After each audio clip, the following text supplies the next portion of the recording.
In this video, I want to share with you some of my favorite biblical scriptures that I have used to maximize my sleep. I think one thing that I took for granted over the years is not understanding that God has a lot to say about it, about our rest, and Jesus rested. And so unfortunately, I got caught up in go, hustle, and not understanding that at some point you will get to a place of diminishing return. And I did. But before I share those scriptures with you, I want to share with you a little bit about my testimony and how I believe God really smiled on me and showed me favor in the midst of my own ignorance. So let's get to it. I want to share with you my own abridged version of my own personal testimony and how I truly believe God spoke to me in a way that I believe that it truly saved my life. And it's regarding sleep. I believed, like I said earlier, that the more you do, the better off you're going to be and the more successful you're going to be. And society teaches that.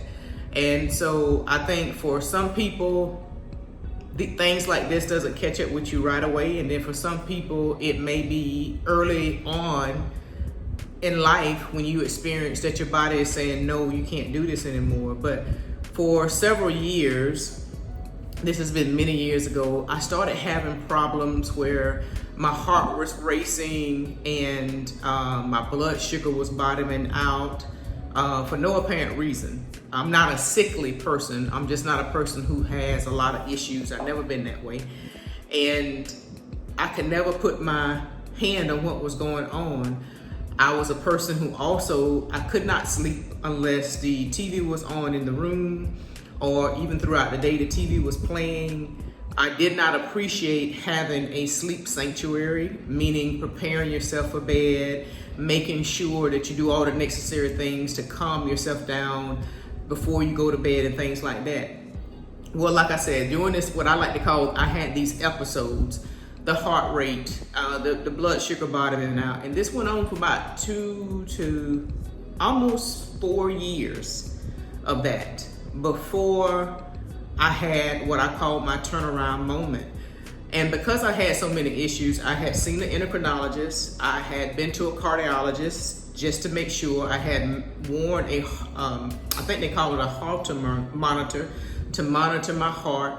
They had put a glucose meter in my stomach to monitor my blood sugar, and they never could find anything. I was hospitalized for over a week, almost a week. And I was released from the hospital and they couldn't find anything. And so during this particular hospital stay, I finally found a doctor, an endocrinologist outside of Atlanta that would listen to me. Because oftentimes when you're having blood sugar problems, if you're not a diabetic, most doctors don't want to even deal with you, right? If you look on I don't know if they have yellow pages anymore, but if you go online and look up endocrinologists, most of them specialize in diabetes. So I finally found a doctor who would listen. And right before Christmas, she called me on actually New Year's Eve of this particular year, and she told me, I have contacted your insurance company and you have been pre-approved to be admitted to the hospital. And she told me in that phone call, she said, I need you to report to the hospital on December 26th. So that's the day after Christmas. And she's told me during this process, she said, Sabrina, this is probably going to be one of the hardest things that you're going to ever do. The testing that I had done, they would come in and take blood from me like every 30 minutes or so. I could not eat. The only thing that they would give me was water, which kind of, it's funny now when I actually do spiritual fasting and not eating. That was a big deal back then because I've never had done that. And I had all types of tests ran. Nutritionists came in, cardiologists came in, all these different people came in. And at the end of that treatment stay, there was nothing. I didn't have one of the episodes. My blood sugar didn't bottom out while I was in the hospital. And my heart rate did not increase. I didn't have all of that going on. And I began to, at that time, I believe because I was going through so much, I believe God started really getting my attention and really speaking to me. What I noticed, I could not sleep while I was in the hospital. The mattress probably was an inch thick, and I was sleeping, it was just a thin mattress on top of this metal frame, and I couldn't sleep. And the nurses was very irritated with me because I didn't wear the patient's gown. I had on my own silk robe, my silk scarf, so I didn't look like a sick patient. And sometimes people, because of the way that you present, you are ignored, right?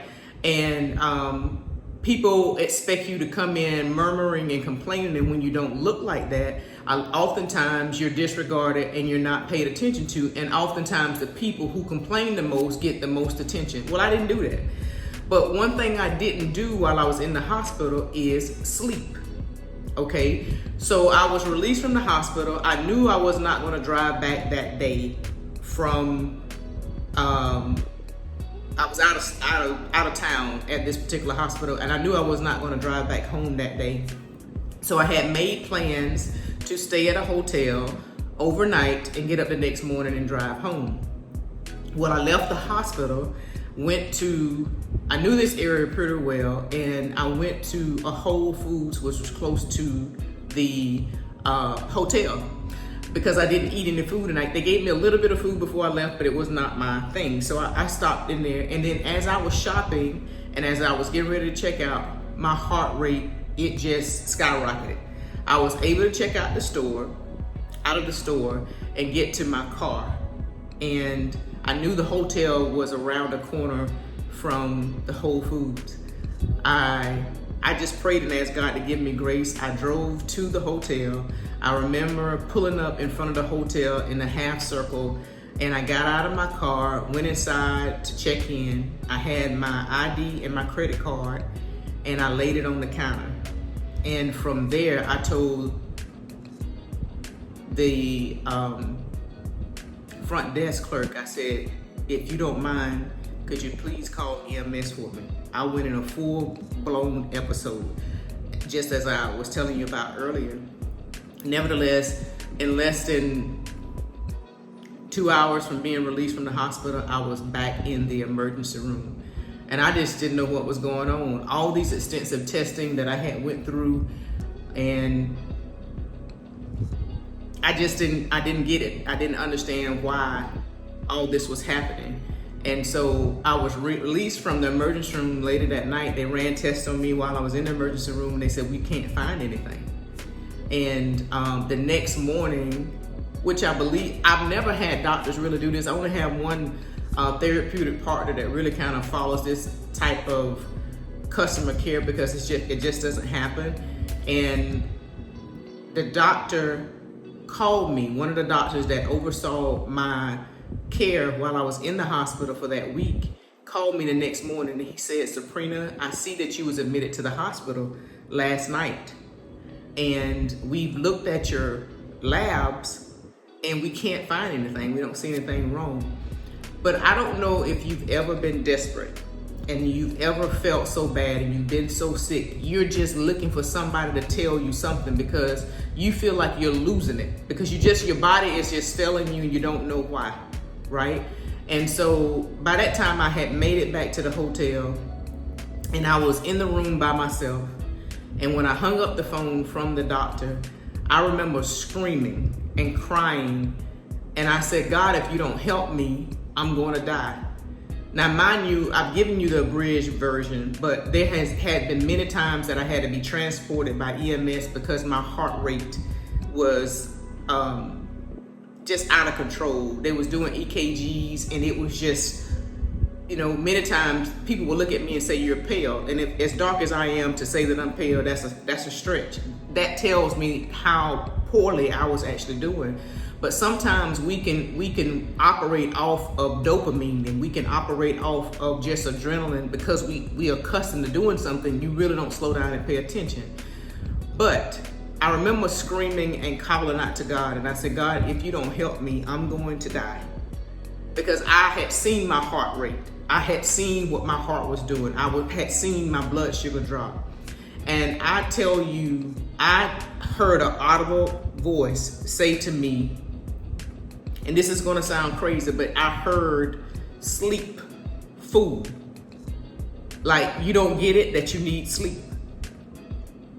And for whatever reason, and I didn't trust God like I do now, right? But for whatever reason, I took that voice that I heard and I took that moment to say to me that I needed rest. And from that moment up until today, if you have watched previous videos that I have done, I have always said that I remove 10 hours out of my 24-hour day, and that is for sleep. Now, back then, I needed every bit of those 10 hours. Now, sometimes it's 8 hours. Usually it's no less than 8 hours. Sometimes it's 9, sometimes it's 10. I just trust God to give my body what it needs if I do my part. So if I allot for 10 hours and I build my schedule or my day around that, because I believe that is a word, God will put restraints on you to protect you. And I believe that's my word. That may not fit somebody else, but for me, that was my word, okay? And from that day up until this day, as long as I adhere to that, and as long as I never deviate. Now, there are times that God gives me grace and I may have to travel for business or something like that, and I may have to get off schedule, but I always petition him and ask him, am I going to be okay, right? I don't take it for granted, and for some people, this is going to sound silly. But for me, I truly believe that one word from God saved my life. I do not believe I would be here today had I not listened to that audible voice. So this video is for someone who wants to maximize their sleep. And the title is Maximize My Sleep with Biblical Scriptures, but understanding that God wants to give you rest. You need rest. For some people, there are some people who are afraid to go to sleep. There are some people who has a TV, and that's another thing. I don't own a TV anymore. Okay, it is very hard pressed when I'm with people, maybe in a social setting, to watch TV. But I definitely would not have a television in my bedroom ever again. I have never done that. I thought I could never I was dependent upon a television in my bedroom. I thought I never could do that. I don't have a television in my bedroom. I do not sleep with any electronic. I don't even have a clock in my bedroom. I don't use caffeine, and so my energy comes from me resting. And it changed my life. Now, I think I still have a lot of work to do, because sometimes you don't know how much damage you have actually done to your body, but God is faithful. But like I said, had I not been obedient, I don't believe I would be sitting here today. So for those of you who are afraid to go to bed, because there's many people who are afraid, they fight sleep. You're afraid to go to bed, you're tormented about sleep.